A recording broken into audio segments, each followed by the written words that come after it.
তুমি তোমার স্বপ্ন বাস্তবায়ন করার জন্য যদি তোমার উড়ার সামর্থ্য থাকলে উড়ো, যদি উড়ার সামর্থ্য না থাকে তাহলে তুমি দৌড়াও, আর যদি দৌড়ার সামর্থ্য না থাকে তাহলে তুমি হাঁটো, আর যদি হাঁটার সামর্থ্য না থাকে তাহলে তুমি হামাগুড়ি দাও, তারপরও তোমার স্বপ্ন বাস্তবায়নে তুমি এগিয়ে যাও।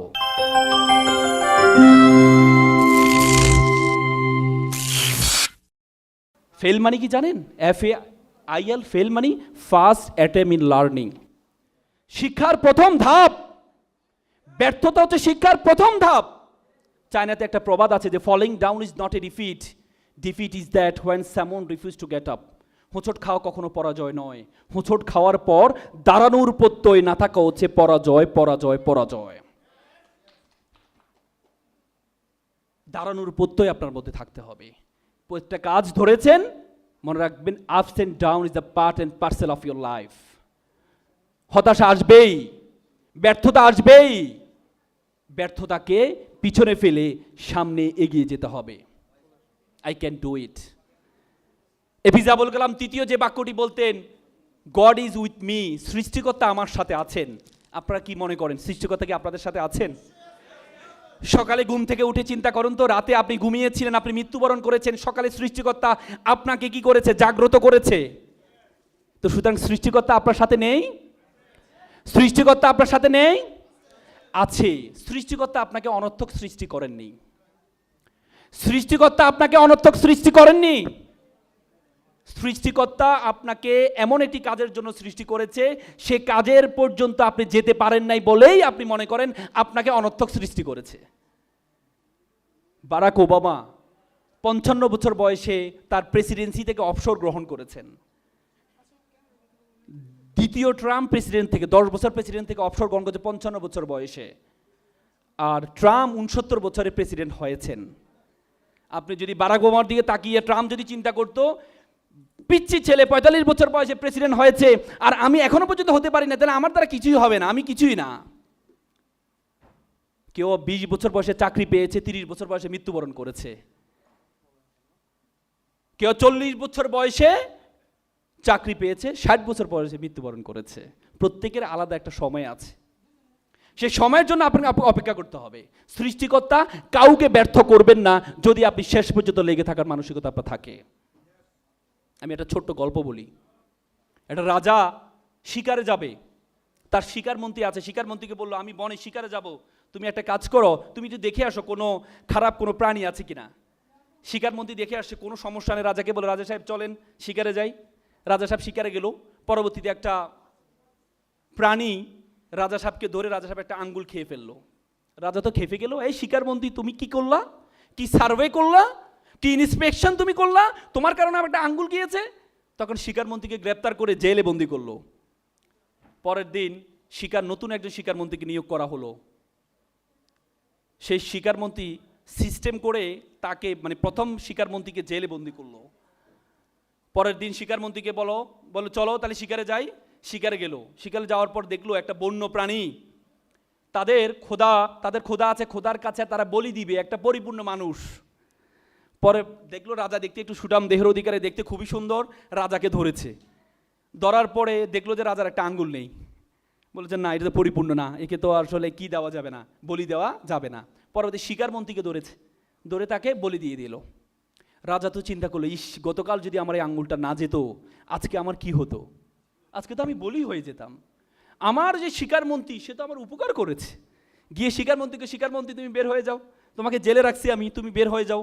বললো যে আচ্ছা বুঝলাম, আল্লাহ তাআলা তোমার উসিলা আল্লাহ তাআলা আমাকে রক্ষা করেছে, কিন্তু আল্লাহ তাআলা তোমাকে জেলে রাখলো কেন? তখন বললো যে রাজা সাহেব, যদি আল্লাহ আমাকে জেলে না রাখতো, তাহলে আজকে আপনার সাথে শিকারে কে যেত? আমি যেতাম। তাহলে পরিপূর্ণ কে ছিল? আমি ছিলাম। বলি হলে কে হতো? আমি হতাম। সৃষ্টিকর্তা আমাকে রক্ষা করবেন বলেই সার্টেন টাইম আমাকে জেলে রেখেছে। তো সুতরাং সৃষ্টিকর্তার সেই বিষয়গুলো আমরা কখনো ধরতে পারি না। আমরা মনে করি যে সৃষ্টিকর্তা আমাকে অনর্থক সৃষ্টি করেছেন। সুতরাং গড ইজ উইথ মি, সবসময় তিনি বলতেন গড আমার সাথে আছেন। চতুর্থ যে শব্দ বা বাক্যটি উনি বলতেন, তিনি বলতেন যে টুডে ইজ মাই ডে। আজকে আমার দিন, আজকে আমার দিন, আজকে আমার দিন তিনি বলতেন। আমরা সবসময় মনে করি আজকে আমার দিনটা নিতে পারি না।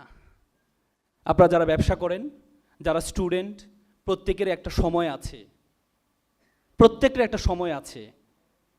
সে সময়, সে অবস্থা আমরা নিতে পারি না।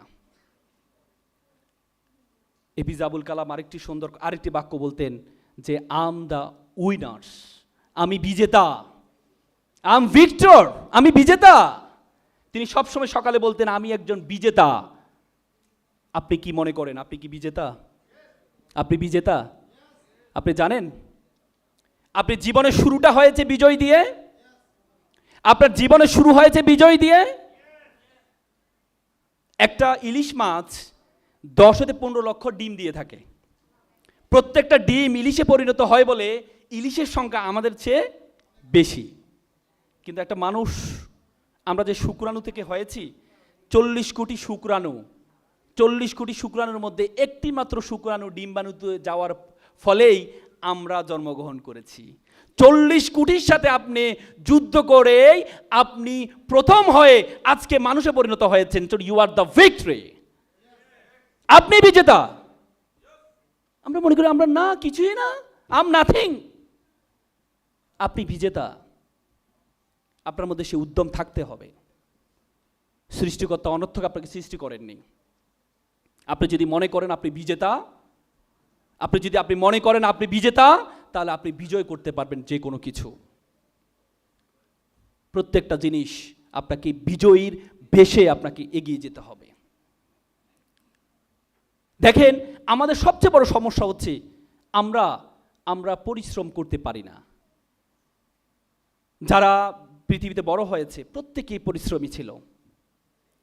একটা পাথর মূর্তি, একটা পাথর গল্প করছিল, একজন আরেকজনের সাথে কথা বলছিল।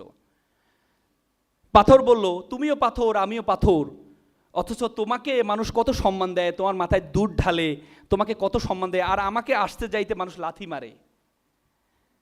তখন সে মূর্তি বলল, দেখো তুমি তো দেখতে পাচ্ছ আমাকে এখন মানুষ সম্মান করছে, কিন্তু আমি যে এখানে আসছি আমাকে কত কাটা হয়েছে, কত ছেঁড়া হয়েছে, আমাকে কাটা ছেড়ে ঘষে আমাকে মূর্তি বানানো হয়েছে, সেটা সহ্য করতে পেরেছি বলেই আমি এখানে আসছি। তো সুতরাং আপনাকে সে মেন্টালিটি নিয়ে এগিয়ে যেতে হবে। আমি ছোট্ট একটা গল্প বলে শেষ করবো, যেহেতু অনেক অতিথি আছে। আমি 2015 সালে মুম্বাইতে গিয়েছিলাম একটা কম্পিটিশন অংশগ্রহণ করার জন্য। সেখানে যাওয়ার পর সেখানে একটা ডারউইন চিড়িয়াখানা পেলাম। চিড়িয়াখানায় দেখলাম বানর কিভাবে ধরা হয়, বানর ধরার প্রক্রিয়া শিখাচ্ছিল। দেখলাম একটা ছোট গর্তের মধ্যে কিছু বাদাম রাখা হয়েছে। বানর বাদামটা নেওয়ার জন্য যখন হাত দেয়, যখন হাতে বাদামটা নেয় হাতটা বড় হয়ে যায়, ঠিক না? আর হাতটা বের করতে পারে না। কেন বের করতে পারে না? কারণ হাত বড় হয়। কিন্তু সে পরবর্তী ধরা খেয়ে যায়, কারণ সে বাদামের লালসা সে ছাড়তে পারে না। সে যদি বাদামের লালসা ছাড়তে পারতো তাহলে সে কিন্তু বের হইতে পারে। আমাদের লাইফে এরকম অনেক বাদাম আছে। Adda is the one kind of badam, Facebook is the one kind of badam, serial is the one kind of badam. সে বাদামের লালসা আমরা ছাড়তে পারি না বলেই আমরাও বানরের মতো খাঁচায় ঢুকে যাই। এপিজে আবুল কালাম বলেছে, প্রজাপতির পিছনে ঘুরিও না, ফুলের চাষ করো, প্রজাপতি তোমার পিছনে ঘুরবে।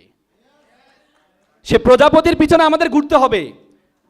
ফুলের চাষ যদি আমরা করি, আমরা একটু করলেই আমার বন্ধু বান্ধব বলে, এই আনসোশাল ছেলেটা কোথা থেকে আসলো, আমাদের সাথে আড্ডা দেয় না, আমাদের সাথে খেলা দেখতে যায় না, আমাদের সাথে গল্প করে না, এই আনসোশাল ছেলেটা কোথা থেকে আসলো। আপনি সার্টেন টাইম চুপ থাকেন, ফুলের চাষ করেন। এপিজে আবুল কালাম বলেছে, আমি একটি কাঠবিড়ালি পুষেছিলাম, বড় হওয়ার পর চলে গেল। আমি একটি পাখি পুষলাম, বড় হওয়ার পর চলে গেল। কিন্তু আমি একটা গাছ রোপণ করলাম, যে কি পাখি কাঠবিড়ালি দুটি আবার ফিরে আসছে। সুতরাং সে ফুলের চাষ আপনারা করেন, সে গাছের চাষ আপনারা করেন, দেখবেন আপনারা এগিয়ে যাবেন।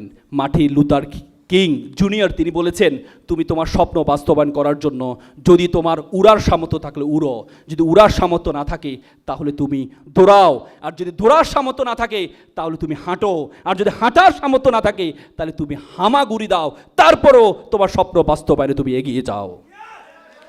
সকলে ভালো থাকবেন, সুস্থ থাকবেন। আসসালামু আলাইকুম।